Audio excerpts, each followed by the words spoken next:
Dans ses lettres, Pline le Jeune écrit à propos d'un astre observé en -86 que c'est un astre bien terrible, elle n'annonce point de petites effusions de sang. Pourquoi elle?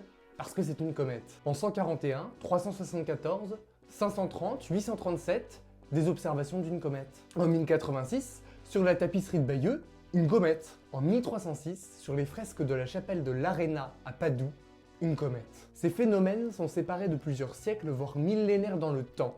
Pourtant, en 1695, Edmund Halley émet l'hypothèse qu'il ne pourrait s'agir en fait que d'un seul et même astre. Mieux encore, en 1705, par la force de calcul, il prédit son retour en 1758 en utilisant des théorèmes formulés par Newton et Kepler.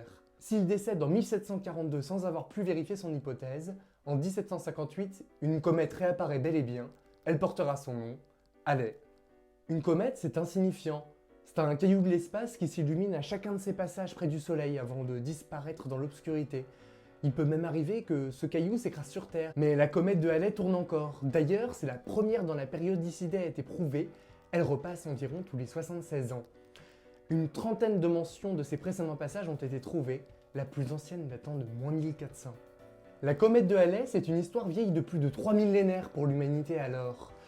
En 1835, elle est visible de septembre à mi-février et passe au plus près du Soleil le 16 novembre. 2 semaines plus tard, naît Samuel Langhorne Clemens, plus connu sous le nom de Mark Twain, auteur américain, père des personnages de fiction Tom Sawyer et Huckleberry Finn.